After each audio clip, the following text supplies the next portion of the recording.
क्योंकि दैवी शक्ति है और ये घूमकर सत्य पर जाने वाला है। क्योंकि सतयुग, त्रेतायुग, द्वापर युग और कलयुग हाल में चालू है और ये घूमकर सत्य पर जाएगा, चाहे लाख करे चतुराई।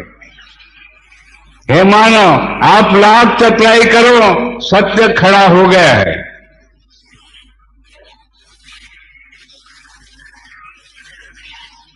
जैसे सतयुग में वामन अवतार हुआ और बड़ी राजा जब अहंकार में आ गया, उन्मस्त हो गया, तब भगवान ने एक व्यक्ति तैयार किया, उसका नाम था वामन अवतार। और उन्होंने बड़ी राजा से कहा कि हे राजा, हमें 3 कदम जगह चाहिए। राजा कहते ये क्या मांग रहा है मुझे? मेरा इतना बड़ा राष्ट्र है और ये 3 कदम जगह मांग रहा है। बड़ी आश्चर्य की बात है, 3 कदम जगह मेरे लिए कुछ भी नहीं। अब उसे लगा मेरे लिए तो कुछ भी नहीं 3 कदम जगह, क्योंकि मैं राजा और इतना सारा राष्ट्र मेरा, तो मेरे लिए क्या कम है? 3 कदम जगह देना कोई कठिन बात नहीं।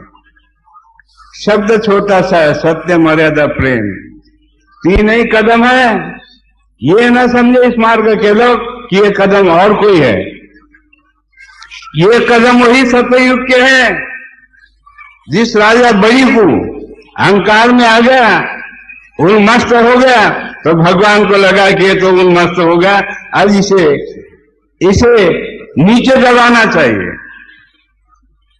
क्योंकि वो राजा अपने कर्म से दबा। भगवान ने क्या किया?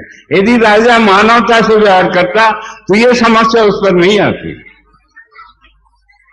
क्यों आई? कारण है। क्यों समस्या? ही कारण है उसका, और यही कारण है, उन्मस्त हो गया वो। तो 3 ही कदम जगह मांगा। उस युग में वामन अवतार हुआ। भगवान ने वामन एक व्यक्ति तैयार किया और भगवान उसके साथ में था और उसने पूरा घड़ा ही लिया। तो ठीक है, वामन इतने बड़े पांव थे क्या वामन के, जो एक कदम में पूरी पृथ्वी ढक दिया। एक कदम रखा तो पूरी पृथ्वी ढक दिया, और दूसरा कदम रखा तो पूरा विश्व ढक दिया। अब कहता राजा, ये तो बताओ कि तीसरा कदम कहां रखो?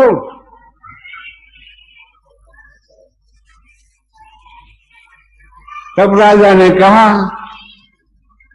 मुझे मालूम नहीं था आपकी इतनी बड़ी शक्ति है। मैंने समझा आपकी कोई छोटी सी शक्ति होगी, और मेरा इतना बड़ा राष्ट्र, मेरे को भी अहंकार था कि 3 कदम जगह कोई मेरे लिए बड़ी नहीं, लेकिन अब तो इतनी बड़ी हो गई 3 कदम जगह, अब उसे 30वीं कदम रखने की भी जगह ही नहीं रही। उस समय राजा ने कहा, बोले 30वीं कदम के लिए जगह नहीं है, अब रहा मेरा सर। अब आप 30वीं कदम मेरे सर पे रखो बोले, और जब सर पे रखा तो धरती फाड़ के पाताल में घुसा दिया। दैवी शक्ति की तुलना इस मार्ग में किसी न कोई न करे। मेरी विनती है कि न करे, नहीं तो कठिन जीवन बिताओगे। मेरा कुछ नहीं होगा, मेरा जीवन तो हो गया, अब मुझे कुछ मांगना नहीं, भीख मांगना नहीं। लेकिन इस मार्ग के लोग भगवान को छोड़ कर न चले। जिन जिन लोगों ने अहंकार में है उनका नाश हुआ, इतिहास कहेगा, मैं नहीं कहूंगा। इतिहास कहेगा, मैं नहीं कहूंगा। इतिहास क्या कहता है? तो इस मार्ग में जो है इनका भी इतिहास ही है। जब तुम्हें भगवान ही बहुत सारे मिले तो इस मार्ग में क्यों आए? देख लेना था कोई भगवान और। तो जब जो आए हैं उनके विचारों में शैतानी कृत्य था। बाबा ने देखा है, जो भी आया, नर नारी जो भी आया, उनमें शैतानी कृत्य था और शैतानी वास करता था। हर आत्मा में शैतान वास करता था। और उन पे जो समस्या आती थी वो उनसे सुलझ नहीं पाती थी, नहीं सुलझा पाते थे। अब बाबा ने दैवी शक्ति को प्राप्त किया, जब बाबा ने देखा कि भगवान को शुद्ध विचार चाहिए, अशुद्ध विचार नहीं। भगवान को शुद्ध विचार चाहिए और जो भी आते उनके अशुद्ध विचार है। अभी इतना फर्क है, ये कैसे मिटेगा? बहुत बड़ा फर्क है, कहां आकाश और कहां धरती, इतना फर्क है। भलाई जीवित है नर नारी, भलाई जीवित है लेकिन अचेतन है, जिसे भगवान का परिचय नहीं, जिसे मालूम नहीं कि हमारी जवाबदारी क्या है, जिन्हें मालूम नहीं कि हम कौन से कर्म करें। इसलिए लोग कहते थे कि तुम्हारे पीछे शैतान लगा और शैतानी प्रवृत्ति तैयार हुई और शैतान को निकालने गए, शैतान नहीं निकले, खुद ही खो गए भगवान रूप में। जो जो शैतान निकालने हैं वो शैतान नहीं बने, वो भगवान रूप में विलीन हो गए, इसलिए शांति मिली। अब भी यदि भगवान को छोड़कर कोई बाहर जाना चाहे, जाए, मुझे कुछ ही कहना नहीं, एकदम जाए, क्योंकि मेरा स्वार्थ नहीं, मेरी निष्काम सेवा। और भगवान को मैंने जो ईमान लिया, वो ईमान को मैंने पूरा पूरा जाग लिया और जाग गया हूं, और जीवन जब तक जी में जी है तब तक मैं जागते रहूंगा,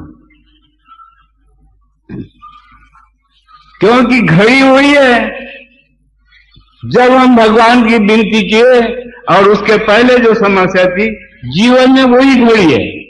ये घड़ी तैयार बनाने में बहुत मन को मारना पड़ेगा, मन को हाथ में रखना पड़ेगा, मन पे ताबा रखना पड़ेगा, तब कोई सत्य मर्यादा प्रेम का आचरण हो पाएगा, अन्यथा नहीं होगा, नहीं होगा।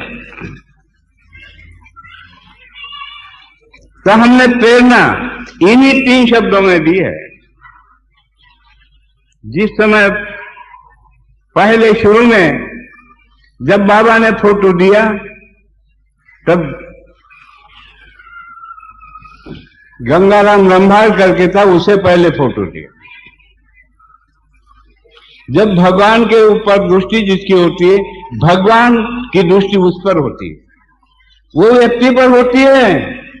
यदि जिसकी प्रवृत्ति भगवान के प्रति होती, भगवान की प्रवृत्ति उसके प्रति होती, ऐसे संबंध है। इन संबंधों को हम तोड़ते अपने कर्मों से, भगवान कोई जिम्मेदार नहीं। भगवान को दोष देना गलत है, किसी व्यक्ति को दोष देना गलत है, अपने कर्मों को दोष देना महत्व की बात है, चाहे कोई भी नर नारी हो। उस समय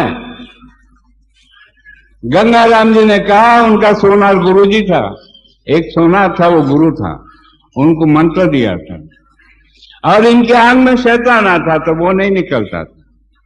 ये देवी की भक्ति करते थे, बांग्लादेश में देवी है, वहां जाकर पैटिया या रात के 2 बजे जाकर भक्ति करते। पहला सेवक इस मार्ग का, उसने कहा मुझसे, भाई गुरुजी है, देखो बैठे छप्पर में, लेकिन मेरे मन में जो शैतान वो निकलता ही नहीं। तो संसार में भगवान नहीं है। हमने कहा भगवान तो है, क्योंकि पड़ोसी थे हमारे, एक ठिकान में जाकर बैठे थे और वो हमारे पड़ोसी थे। अब उन्होंने क्वेश्चन में मुझसे कहा, उन्होंने कहा मुझे तो बाबा कौन कहेगा, ना दाढ़ी है ना जटा है। नहीं, उन्होंने कहा पहलवान संसार में भगवान ही। मैंने बोला पागल हो गए तुम, अरे भगवान है तो कहाँ है? बोले मैंने बोला देखना चाहते हो लेकिन बता नहीं सकता मैं। भगवान को ऐसा हाथ में पकड़ के नहीं बताऊंगा, मन से जान, मैं कहूंगा उस पर अमल कर, नहीं तो भगवान नहीं दिखेगा। कहता हूं उसी पर अमल कर। यदि मानो तू अमल करेगा, भगवान तेरे शब्दों पर अमल करेगा, नहीं तो नहीं करेगा। ये घड़ी तैयार होते जाएगी, दुष्ट बुद्धि, ये घड़ी तैयार होगी। जब तैयार होते होते इसका परिणाम होगा, तब लगेगा कि भगवान एक बार शरण आता हूं, मुझे माफ कर दे। बाद में माफ नहीं होगा, ये ध्यान में रखें। क्योंकि इस मार्ग पर आने के पहले जो अज्ञानता थी, अब इस मार्ग पर आने के बाद वो अज्ञानता नहीं रही। यदि कोई बोलेगा कि हमारी गलतियों में माफ कर दो, माफ नहीं होगा, क्योंकि भगवान है, वो है।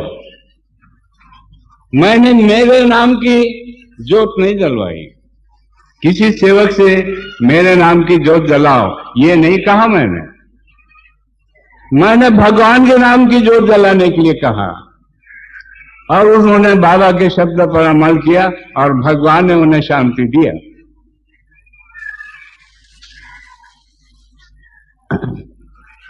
उस समय उन्होंने कहा चलो बोले हमारे छप्पर में, मेरे आंख में शैतान आता, देख लो बोले आप। तू क्या बताएगा? मैंने देखा हूं आत्मा में भगवान। ठीक है, गया बैठा, सामने जोत जलाए, दोनों आंख से पानी टपकने लगा, शरीर की धार चालू हो गई, कुछ नहीं बोल पाया, शरीर की धार। अब भगवान को लगा यही सेवक है जो भगवान को शांति दे सकता है, यही सेवक है।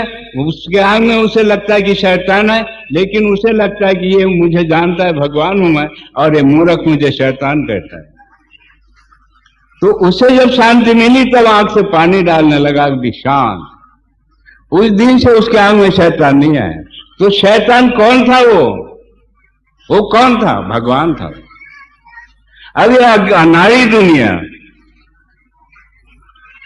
बाबा ने त्याग से इनको हाथ में ले लिया। त्याग से लिया इसलिए इस मार्ग के सेवक अनर्थ न करें, क्योंकि गात तो भगवान से ही होगी।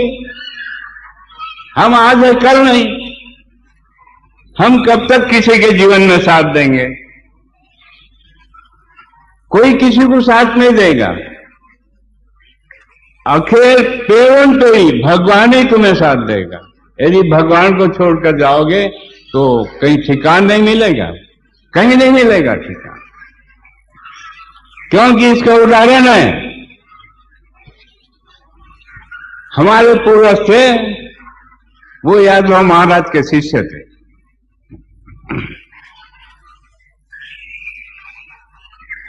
जब यादव महाराज मुक्त हो गए, उस समय 6 महीने वहीं पर गिरे हुए थे।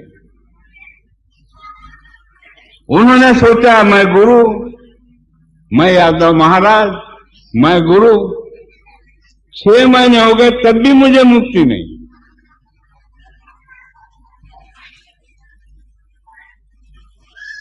दिनकर समाज में कृष्ण का अवतार हुआ कोलबाजी महाराज, ये लोग कहते हैं।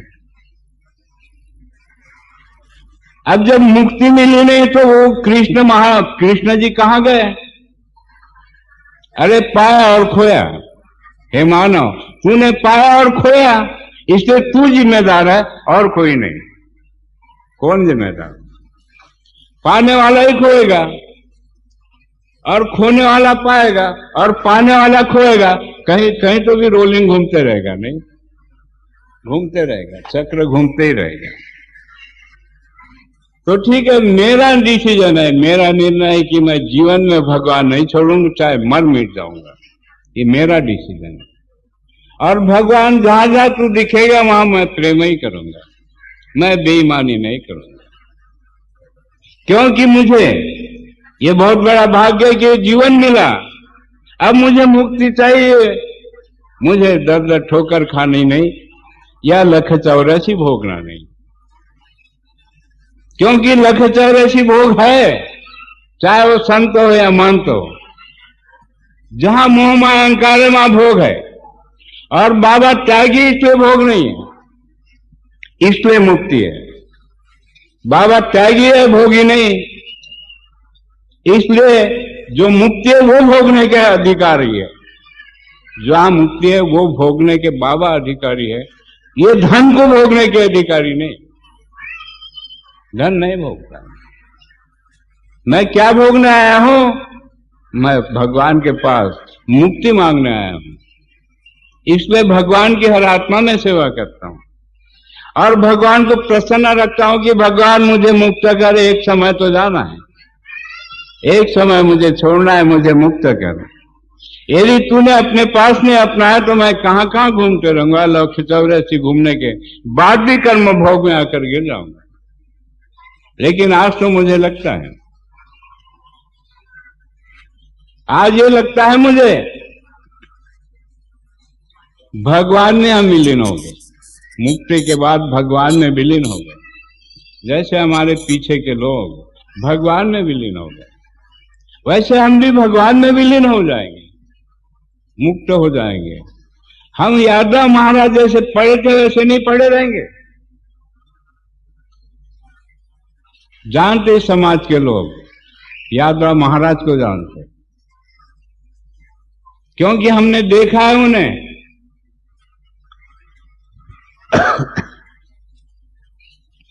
तो वहां पर जब मुक्त हुए नहीं और पड़े थे 6 महीने से, तब किसी ने उनका एक सामर्थ्य था, इसलिए किसी ने कहा उनसे कि महाराज कब तक पड़े रहोगे, ऐसी मुक्ति नहीं मिलेगी। अरे गुरु महाराज और मुक्ति नहीं मिलेगी, कितनी बड़ी सोचने की बात है आप लोगों के लिए। समझो कि बाबा क्या कह रहे हैं। जानते ही समाज के लोग कि यादव महाराज कौन थे,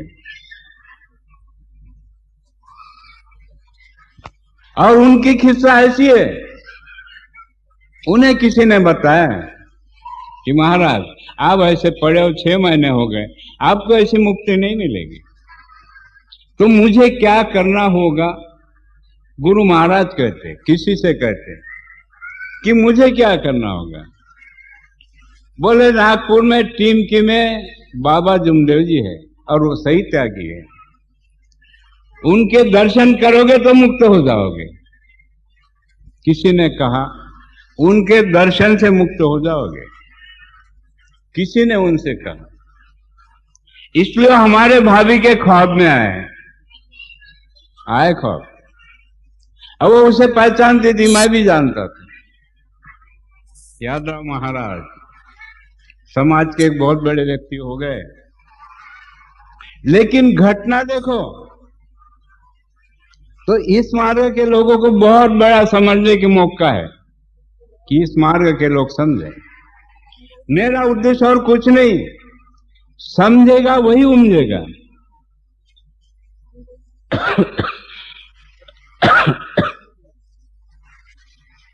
नहीं तो व्यर्थ जीवन जाएगा, कोई अर्थ नहीं लगेगा, जैसे यादव महाराज को अर्थ नहीं लगा।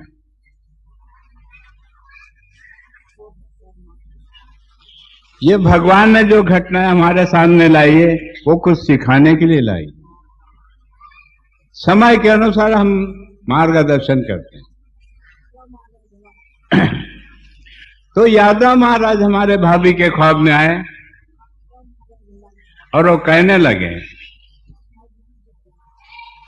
अब हमारी भाभी उन्हें जानती थी, भाई गुरु महाराज आए, पांव धोने के लिए पानी दिया ख्वाब में और बिछायत किए, जहां उनको बिछाया, आओ आओ बैठो।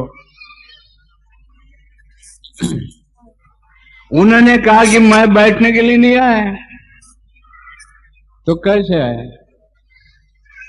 किसी ने मुझे भेजा है कि टीम की में बाबा जुमदेव जी है, वहां जाओ आपको मुक्ति मिल जाएगी।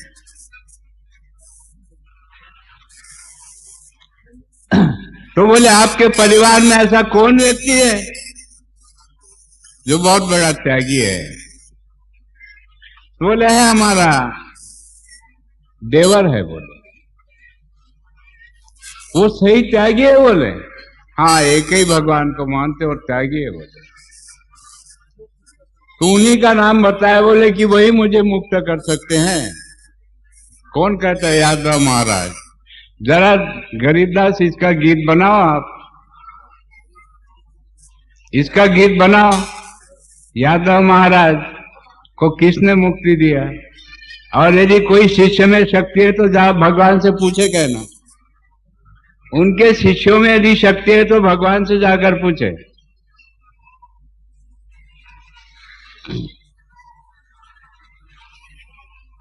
तो हमें हमारा उद्देश्य है इस मार्ग के लोगों को हम जगाए। एक ही उद्देश्य है मेरा, बार बार जगाऊंगा जब तक जी में जीवे, कोई जागे या ना जागे। मेरा तो कुछ नहीं जाएगा, ठीक है, मेरे शब्द खाली जाएंगे तो भगवान उसे भर के निकाल देगा। शब्द भी खाली नहीं जाएंगे, उसका फॉल्ट कहीं न कहीं उमटेगा। इतनी सादी बात नहीं, एक त्यागी व्यक्ति के शब्द खाली जाना,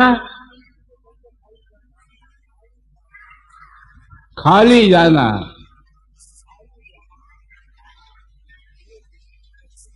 इस देश में नवनाथ में जालंधर नाथ महाराज हो गए, उनके सर के ऊपर से मोड़ी चलती थी। इतिहास कहता, मुझे मालूम नहीं, मैंने देखा नहीं। सर के ऊपर चलती, इसलिए राजा गोपीचंद की मां ने देखा कि बहुत बड़े त्यागी है जिनके सर के ऊपर एक लकड़ी की मोड़ी चलती है। सर के ऊपर नहीं, सर के ऊपर से चलती है। तो बाबा के सर के ऊपर क्या चलता है? नहीं, क्या चलता है? क्या देखा है आप लोगों ने? शैतान चलता है कि भगवान? नहीं, आप लोगों ने क्या देखा है? क्या चलता है मेरे सर के ऊपर? और भगवान ही मैं चलाता हूं। क्या चलाता हूं मैं? भगवान को ही चलाता हूं। मेरे सर के ऊपर से चलता है, भगवान ही चलता है। और जब भी मेरे सामने सेवक बैठे, मैं भगवान को ही चलाता हूं, मैं औरों को नहीं चलाता। एक दृष्टांत देता हूं, लेकिन चलाता हूं भगवान को।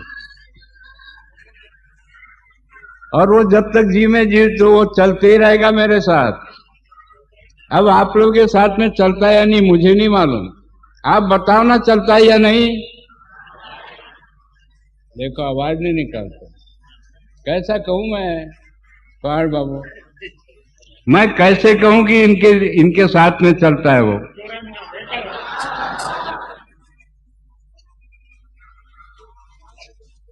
बड़ी अच्छी बात है जब ग्वाही देते हो मुझे कि हमारे साथ भगवान चलता है, तो बड़ी अच्छी बात है, आपके भाग्य की बात है। इतनी छोटी बात नहीं है, मैं जानता हूं इस बात को। जब भगवान को प्राप्ति किया तो मजाक नहीं किया, किसी गरीब की मजाक नहीं किया। लेकिन अब आए लोग मजाक करने इस मार्ग पे, मजाक नहीं करना है मानव, बाबा की मजाक नहीं करना। बाबा बहुत बड़े त्यागी है और भगवान के साथ में लेकर चलने वाले और मानवता को अच्छी राय बताने वाले बाबा है। बाबा की मजाक नहीं करना, चाहे कोई भी सेवक हो।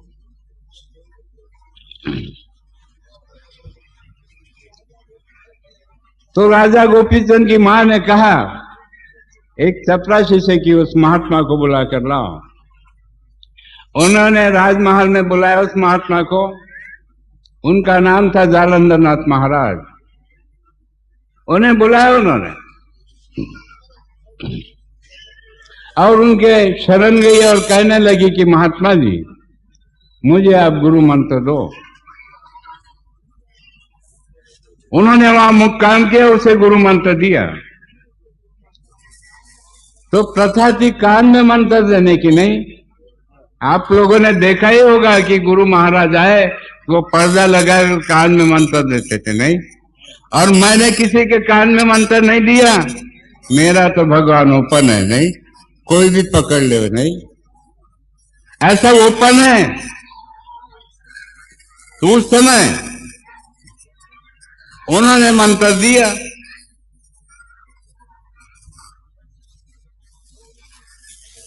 अब उनकी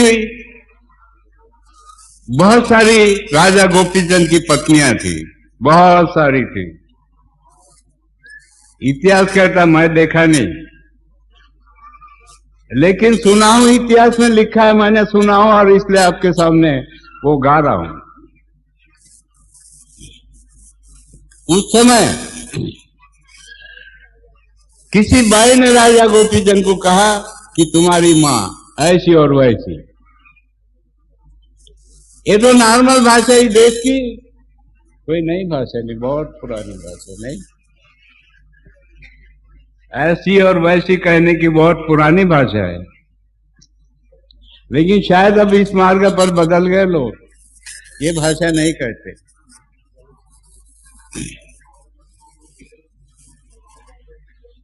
तो राजा गोपीचंद को पावर चल गया कि मेरी माँ ऐसी और वैसी।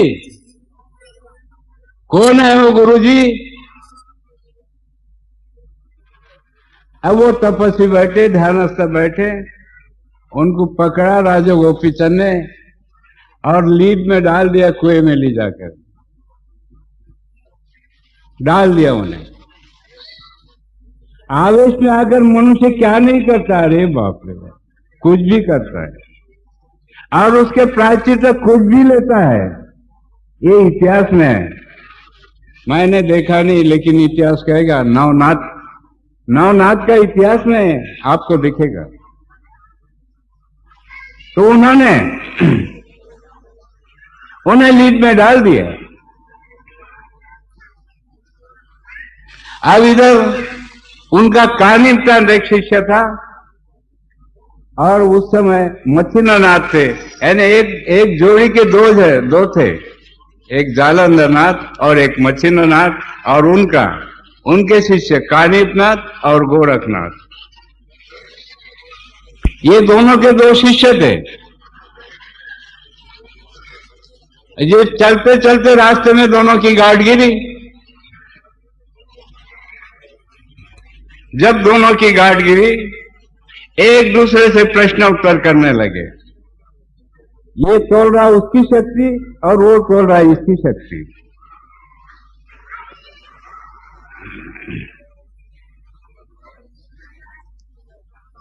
मच्छिंद्रनाथ ने, गोरखनाथ ने कहा, आपका नाम क्या है? बोले कानिपनाथ है। आप किसके शिष्य हो? मैं जालंधरनाथ महाराज का शिष्य। आप कौन हो? बोले तो मैं गोरखनाथ। आप किसके शिष्य हो? तो मैं मच्छिंद्रनाथ का हूं। बोले मेरे गुरु जी मच्छिंद्रनाथ है। अरे वो गुरु बोले तेरा श्री राज्य में पड़ा है।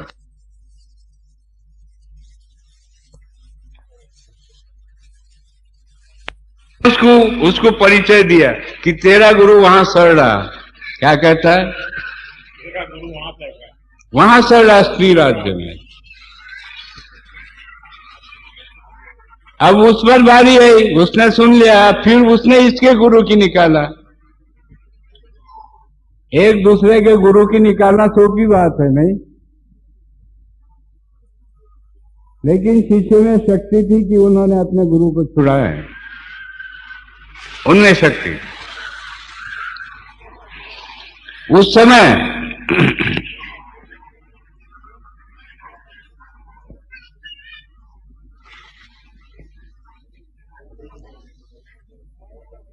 बोले झाड़ को आम लगे,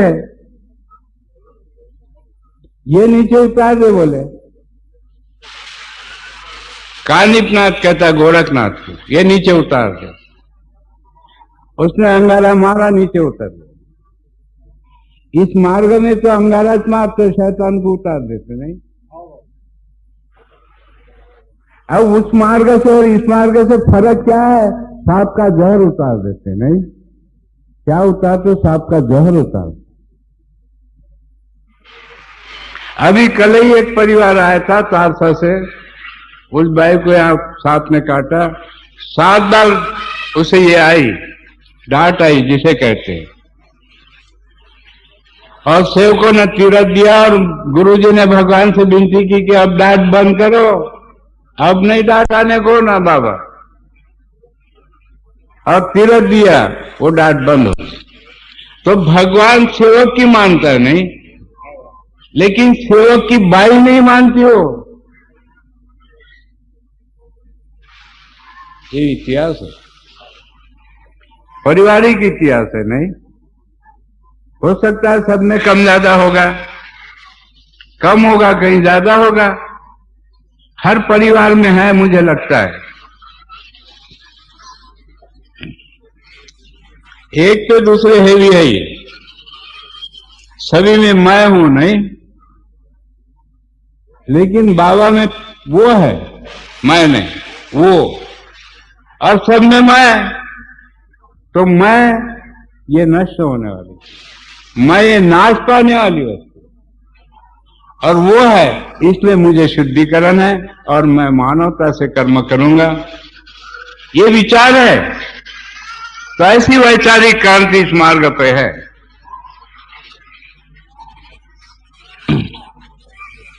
तो आम गिरा दिया, और दूसरे शिष्य ने, उन्होंने कहा ठीक है, आपने सवाल किया, मैंने गिरा दिया, अब लगा भी दो, तुम लगा दो, आम को ऊपर चढ़ा दो। इसने लिया, फूंक मारा, आम को लगा दिया, जहां के वहां लग गए। तो इस मार्ग की संस्कृति ऐसी है, नवनाथ से कोई कम नहीं है। ये न समझे इस मार्ग के लोग कि नवनाथ से कम है। अरे सन्यासी थे, हम तो गृहस्थी है, ये बहुत बड़ा फर्क है। वो सन्यासी थे, हम गृहस्थी है। लेकिन ये भी कोई कम नहीं है, यों तो शैतान को उतार देता है, नहीं यों तो सांप का जहर उतार देता। तो ये कोई कम है क्या? तो समझे इस मार्ग के लोग।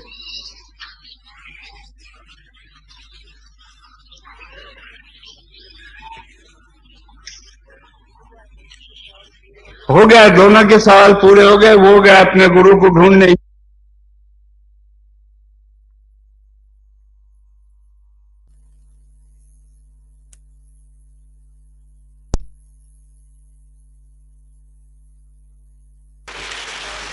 हो गया, दोनों के सवाल पूरे हो गए। वो गया अपने गुरु को ढूंढने, ये गया अपने गुरु को ढूंढने। और राजा गोपीचंद के दरबार में गया और उसने कहा, कौन है? बोले, यहाँ का राजा, मेरे गुरु को लीड में डाला है। बोले, मैं जलाकर भस्म कर लूंगा। बोले, क्या कहता है? कितना पावर है गुरु के प्रति, शिष्य में नहीं।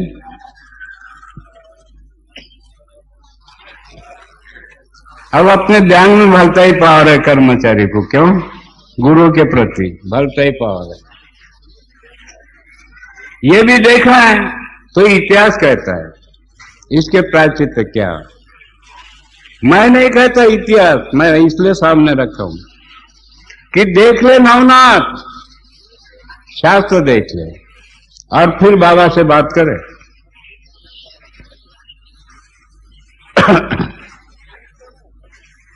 तो उस समय राजा गोपीचंद की मां आगे आई और वो कहती, गुरु भाई ऐसा मत करो, मेरा एक ही एक बच्चा, ऐसा मत करो, कुछ मार्ग निकालो।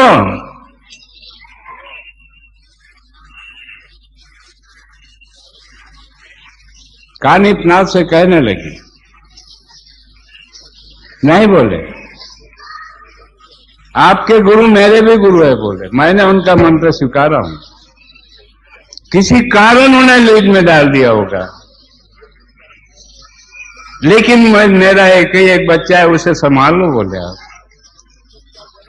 और इसकी भी छुटका करो, उसकी भी छुटका करो।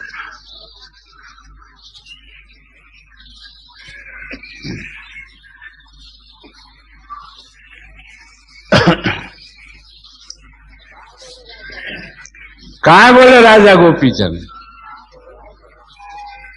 बुलाओ। बोले उसे।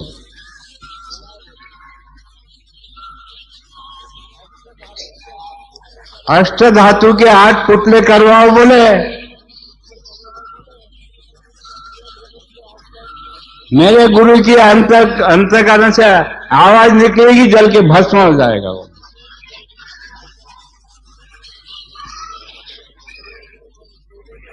अब वो गुरु बड़े तेजस्वी थे, मैं बहुत शांत हूं, क्योंकि बाबा हो एक साधारण मानव हूं, मैं बहुत बड़ा तपस्वी नहीं और बहुत बड़ा जटाधारी नहीं, और खूब अपने आप को महात्मा नहीं समझता, लेकिन मर के भगवान को अधिकार दिया हूं, वो उसका निर्णय वो लेगा, मैं नहीं लूंगा, भगवान निर्णय लेगा। न्याय का लेखा जोखा भगवान ही रखता है, तुम मूर्ख नहीं रख सकते। और बाबा ने भगवान को देखा इसलिए लेखा जोखा बाबा के पास है। अज्ञानता मत बढ़ाओ और मानवता को जगाओ। बाबा का आह्वान है।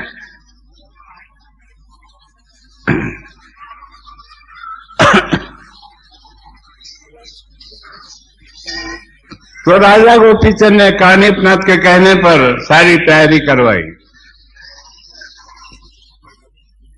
जहां लीद में गिरे थे गुरुजी, एक कुआं था और कुएं में लीद पड़ी थी घोड़े की, और वहां उसे डाल दिए थे।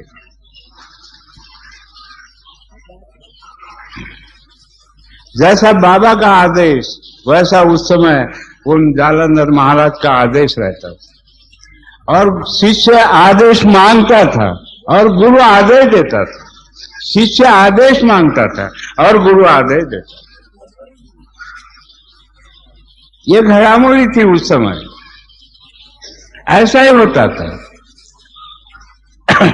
और इस मार्ग में भी आदेश क्या है? वेळोवेळी बाबाच्या आदेशाचं पालन करू, हे कोणी म्हटलं आहे हो? आठवते तुम्हाला? सेवकांना आठवते का? हे कोणी म्हटलंय? सेवकांनी म्हटलंय का? वेळोवेळी आदेशाचे पालन करू असं म्हटलंय का? जेवण करून आले, खूप भूक लागली का? अरे खूपच भूक लागली आहे ना का? आणून द्या ना काही असेल तर.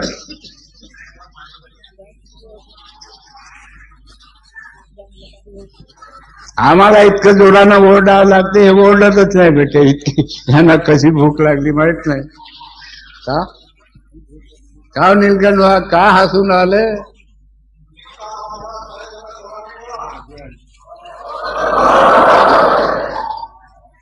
आता येऊन गेला पोटात.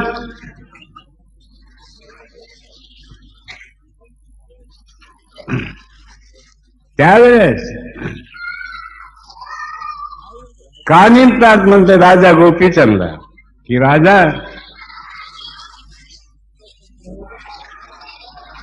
पुतले बनकर तैयार हो गए और तुम एक एक पुतले के पीछे छूटना।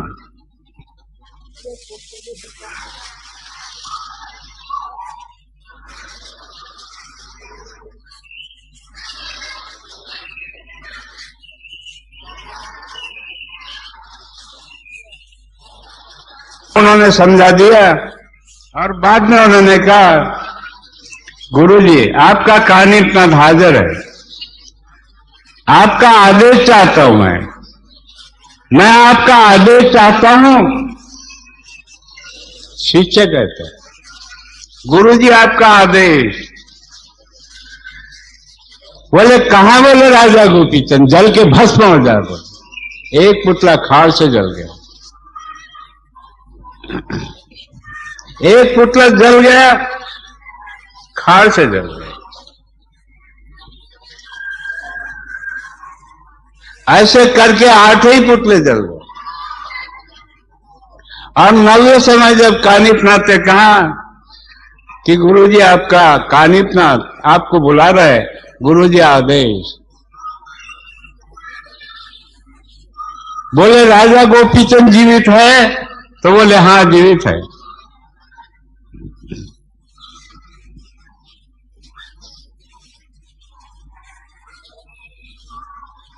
आप ऊपर आओ बोले तो ऊपर आए। ऊपर आने के बाद में आदेश किया कि राजा गोपीचंद जोगी बन जाओ, भीख मांग कर रहा हूं मौजूद।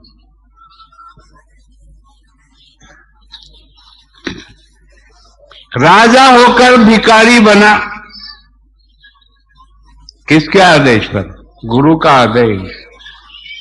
और इस मार्ग में भगवान है और सेवक है, बाबा का आदेश है। आप कौन सा आदेश मांगना चाहते हो?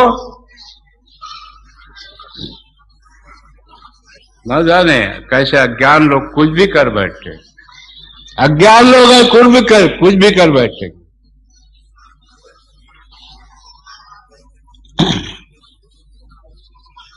लेकिन सेवक ही सेवक को छुड़ाता है नहीं। हमने देखा है। सेवक ही सेवक को छुड़ाता है, ये मैंने देखा हूं। सेवक उसको लेकर आता है और बाबा से विनती करता है, बाबा इसकी गलती हो गई, अब इसे माफ कर दो। बाबा माफ करते और सेवक छुड़ा लेता उसे। नहीं तो कितनी बड़ी दया होती है। जहां भगवान होता है वहां दया क्षमा शांति होती है। जहां दैवी शक्ति वहां दया क्षमा शांति है।